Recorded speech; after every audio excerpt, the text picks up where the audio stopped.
fish on. There you go. There you go. I think that's gonna be the biggest one of the day right there. Nice. What's happening, guys? It's your boy Dan right back at you again with another episode of 302 Fishing. Excuse a little bit of the wind that's going on right now. It is a little bit blustery today, but hopefully what we're fishing with we can get away with today. But we have come to a body of water that I've not been to in almost a year, intentionally. I've been on this body of water many times over many years, and last year I really thought this pond was gonna die on us. It did not look good. I mean, we're talking about 3 to 4 feet of exposed shoreline all the way around. And obviously being the first time coming back after that hiatus right now, I'm able to make an observation right here, right in front of us. And you can see we got maybe just about a foot that's exposed as opposed to that 3 to 4 feet. We had some good rains over the spring and it kind of filled up the pond almost to its water table. The main concern I had was on these shorelines that are right over here, there's a lot of laydowns, and every single one of those laydowns, including that tree that's sitting right here and the one that's right over here, if you could see it, they were all exposed with no water underneath them at all. So my assumption is all those fish were sitting out in the middle of the pond right there, and I'm not able to cast out that far, and they were just doing their best to try to get through the season. So hopefully with the water level being up higher right now, it should draw these fish back into those laydowns that are all around here and across the way over here, and we're able to produce a decent episode for you. So let's go ahead and start casting some baits out, and let's see if this pond is still alive. One positive sign we're seeing right now here as the waters are getting warmer, if you can look right here, we've got at least maybe 20 or 30 fry sitting right there in front of you. Hopefully you guys can see that. That is good for us because that's letting me know that the water's warmer. That's why they're close. So you know bluegills are going to be right behind it, and then the bigger fish should be right there as well too. So let's hope that that is a good sign for us today on this pond. The bait of choice is going to be a bandito bug. You guys see me out here all the time. However, the colored selection is going to be new. It's been sitting in my bag for quite a while, but we're going to try it out and see if it works because the water clarity is kind of low right now, and I didn't have any black blue flake bandito bugs, but we're going to deal with the June bug today. If that doesn't work, we'll go to the green pumpkin and see if that helps out. But let's give this a try and see if this color will provoke some fish. For those that are new here, obviously the oldies know where I'm at right now. This is the pond that has the owner who allows me to fish on their dock. Not this big lay down right here, but the one after it. Right beside it, there's a dock that comes out. It allows me to throw out into the deeper areas. And of course, we got our channel that goes right in the back side of here. We'll go back in there too as well and throw up underneath all those nice little lay downs into that back corner where sometimes usually big fish hang out at in the shade. But we got plenty of time to do what we need to do. Again, I'd like to try to stay on this one pond and moving along to others. Our wind direction is coming from the back of the pond into our faces. So obviously we have a headwind that's going on right now. So if you hear the wind noise, you know why.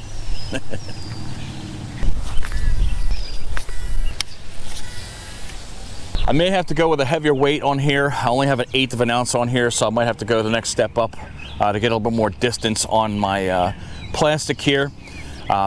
We'll fish over here. Hopefully we can get 1 or 2 bites over here, but my main concern is going into the back right there where I think will be the most productive, which is in that channel and off of that dock right there. Of course, that big old laydown that's right by that dock. That's where I usually find my best and biggest fish on this body of water. But I always get something from time to time over here. That's why I start here first, because I'm parked in the cul-de-sac and I'm lazy and I want to get to the closest place first, the fish.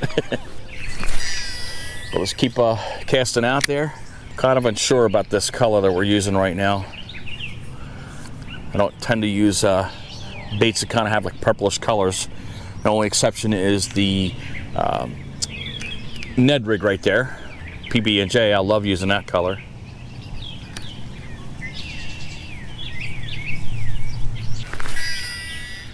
Oh, wrap around, that's not good. Well, that gives us the reason to go ahead and put the new weight on the bait. We're definitely going to lose that if the branch breaks off and helps us out.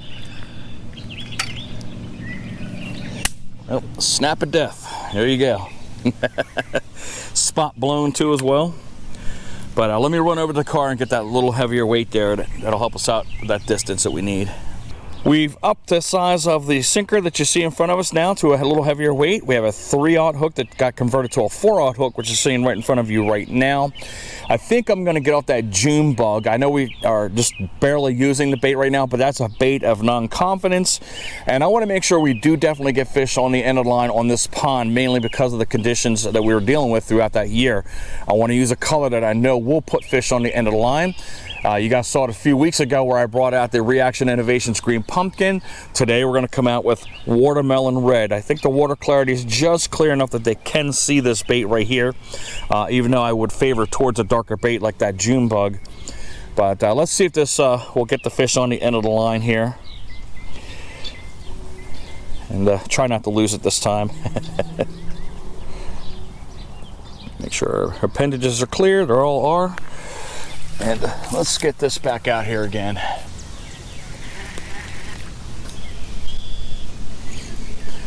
I think those are bass fry that are right in front of us right there. That's what they look like. They got the lateral line, it's black along the side of the fish. And they got tiny little black tails. But they're literally right in front of me. They don't care.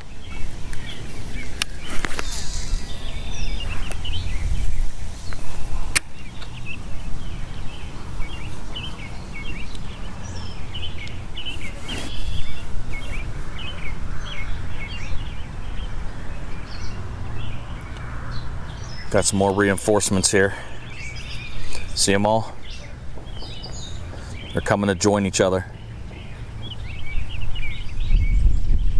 Like, hey, we found you. Let's go. How cool is that, guys?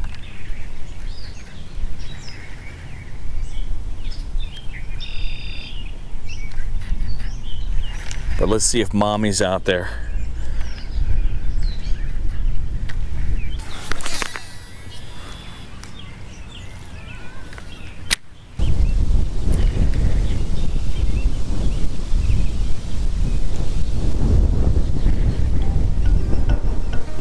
Right there, I think, guys.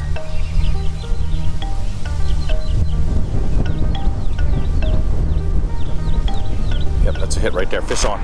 There you go. All right. Little pounder. Man, that's a jumper right there, huh? Very slight tick on the end of the line with this one.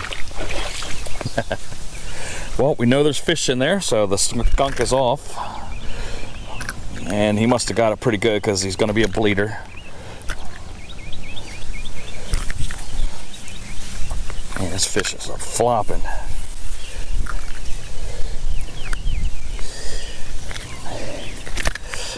Yep, he's going to be a bleeder. Fish is okay, guys. Just give me a second to get him under control here. Definitely have to get the pliers out for that one. Give me a couple seconds to do a little surgery here. Got her undone here, and she's feisty. She's ready to go, and off she goes. That fish right there, as we're trying to find our next bite right here, was perfectly fine. Sometimes when you hook into the tongue, it will bleed. It's not going to hurt the fish at all. They will heal, but I just don't keep the fish out for a long period of time. I just get the hook out as quickly as I can, get it right into the water, and just make sure you're just aerating and making sure you can feel the fish tensing back up again and letting you know it's time to let me go. And that's what we did with that little one right there. It was able to swim off. It'll recover. The fish is perfectly fine.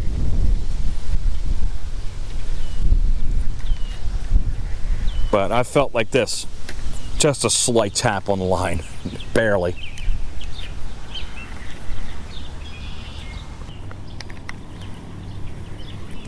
Oh man, that was a slam right there. Wow. I think I'm developing a slight friendship right here. We got our fry hanging around right in front of me here. But eventually we're gonna have to move off the shoreline here. I think I might go with straight green pumpkin here, just to give it a little bit more darkness. Because if you can look at the bait, it's kind of translucent a little bit, so that light's able to shine through and kind of make it a little bit lighter. And again, I want that darkness to kind of stand out a little bit. Holy crap, look at them all now. They kind of tripled in size. Talking about the quantity-wise, man, there's hundreds of them over here now. What am I, the fry whisperer here or something? Let's head to our next stop. Over on the other shoreline over there, again quickly heading over to the car and getting those green pumpkin sweet beavers out of the car. So we got one fish on the end of the line. We did have another tap, and I mentioned to you we're going to change up the shade and color of the same exact bait we're going to be using right now. That's the Reaction Innovation Sweet Beaver 4.20. Here is where we got our reaction on this bait right here. That's that watermelon red that we're using. Again, still kind of green pumpkinish in color. You can see the green tinge on it, slightly translucent, and with the color clarity that we're dealing with right now, they just barely could see that bait right there. Switch it to the actual green pumpkin. That is what we're dealing with right now. You can see the stark difference in shades. This is what I think they'll see through that dark muddy water they're kind of dealing with right now. I think this is just, again, it's a tad too light. So I'm hopeful that we get a whole bunch of hits off of this right here. So let's see if I made the right decision by changing that color on the Sweet Beaver 4.20. Let's make our way down the path here. Ouch, that hurt, that hurt. Got stabbed. Lots of, look at all these minnows and everything else scattering out of here. Tons and tons of them. Yeah, those are definitely bass fry right there, no doubt. What do you think, folks? Do you think there's a bass fry right there? I'm gonna zoom in a little close so you can see them. Pretty cool. It took me a bit, but I caught one of the bigger fry that are in here, so we're gonna try to identify it. It's in my hand right here. And we'll see what it's been swimming around us all day long. But what species do we have here? That is what appears to be a baby bass, guys. You see the white little stomach on the bottom right there? But those are the little critters that have been swimming around when I was over there, and they were swimming in abundance over here too, but in bigger size. So I'm glad I captured that, and you guys are able to see the aquatic life that's around here. But that's pretty cool. Almost wearing off its sack right there. But we'll get that back into the water real quick. But you can see them scattering all over the place. But let's let this little guy get on its way there. Off she goes.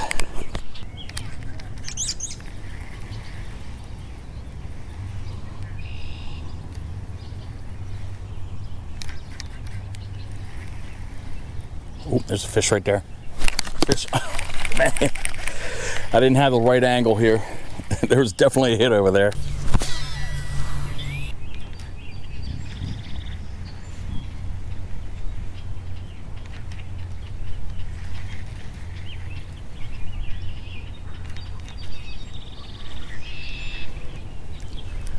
Fish on. Little dink. I hope that's not the one that's been ripping at me the whole time here.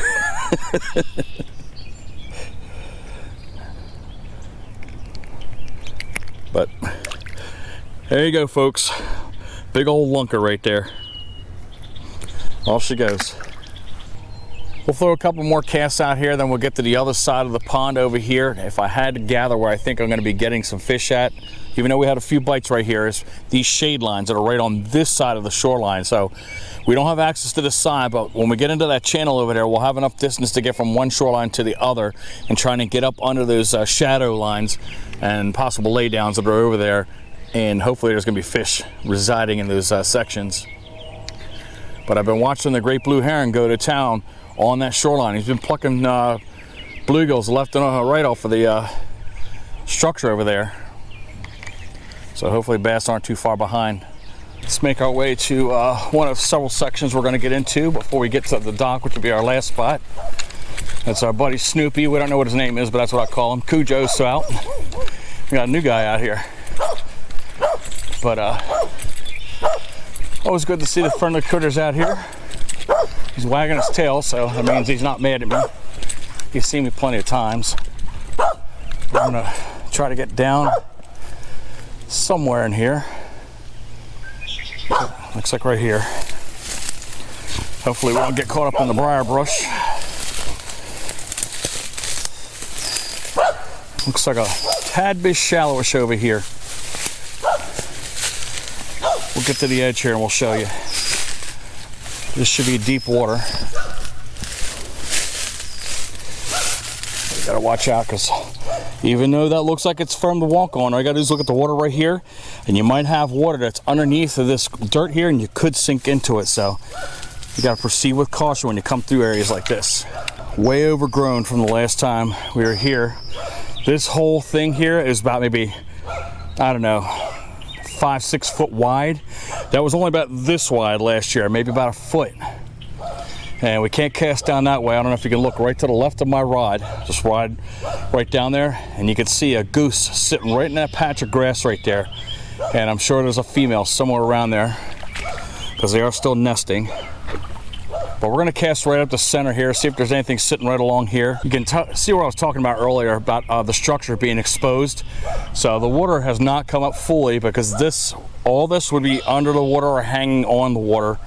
And it's clearly exposed.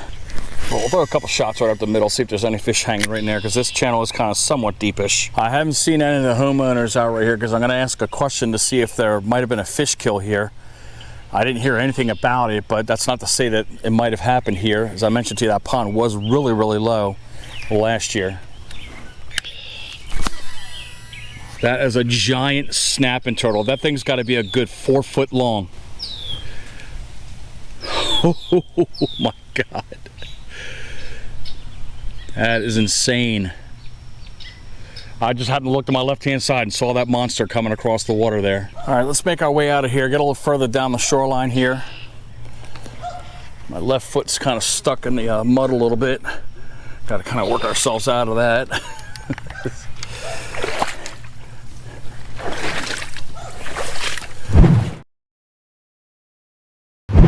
Always a good rule of thumb to strike up decent relationships with these homeowners, because half those places I go to are because of the permission of these folks, namely this one right here, because there's 3 homes that I pass to get to that dock, and every one of them had a pretty good cordial conversation with them most of the time, and they're okay with what I'm doing.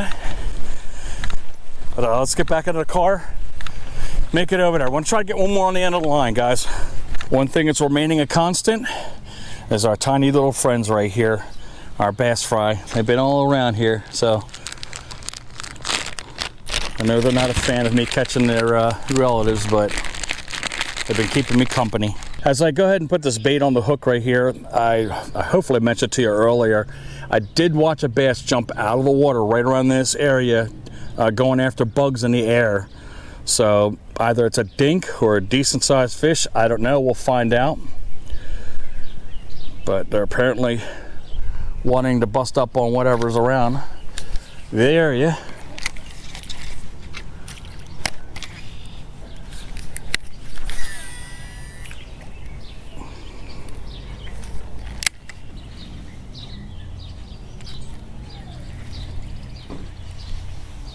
Fish on.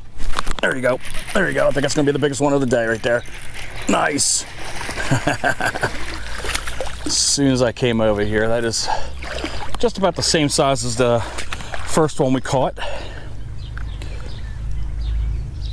But I was hearing some blow-ups over there. Man, this guy is feisty. There's a blow-up that's over there that's happening. So they might be down this end, who knows? We got another on. Perfect. Took us about maybe an hour to get to that next fish right there. Let's send it off on its way. Slow go there, no dramatic splash. He was just shocked that he was caught. I'm surprised we got that fish. I forgot to pull the appendages apart because I changed up the bait because I was getting beat up the one that was over there. But we'll take it.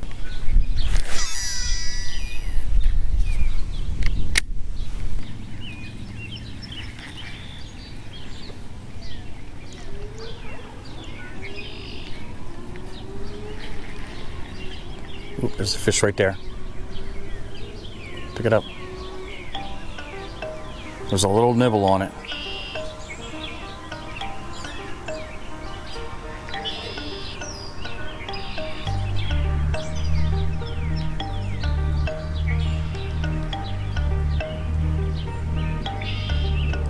Fish on.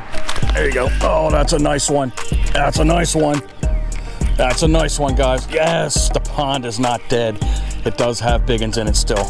Oh, there we go. There's a beauty right there. Nice. Awesome, awesome, awesome. There you go. Potential 3-pounder right there. Beautiful fish, man. Okay, remember what I said. It's right there in his gullet, so we got to hold on to the line so it doesn't go down there.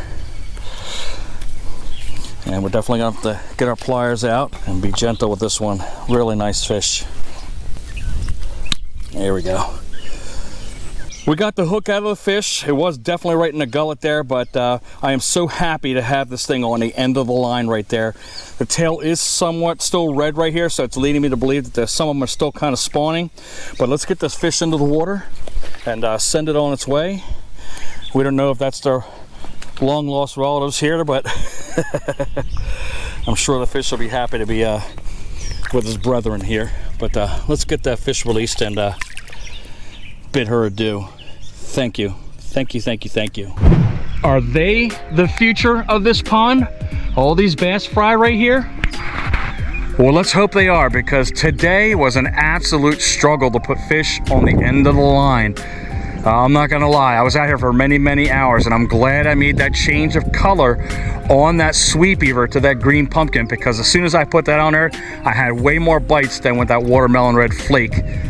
But we got the water table up a little bit more. We need to get it to where it needs to be. Still got a whole foot to go. But what are my thoughts on this? Is this pond truly dying?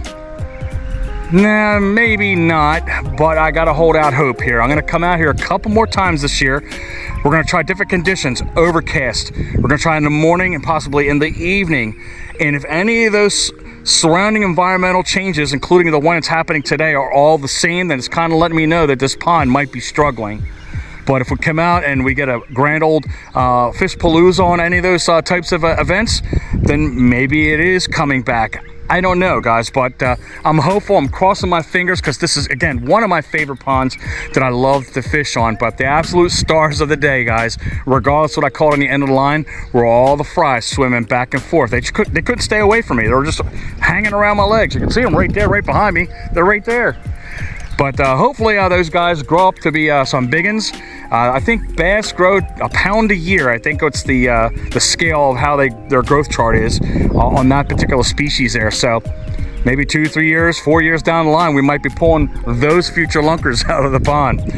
I'm really hoping you liked this episode, despite how slow it was. If you did, guys, give us that big thumbs up. I would hope you consider subscribing to the channel, clicking that notification bell to be informed of all of our future episodes. Drop a comment below. Let me know what you think about this. Of course, follow us on Instagram at 302 Fishing. I'm hoping you guys have a great day, and I hope to get to see you next weekend.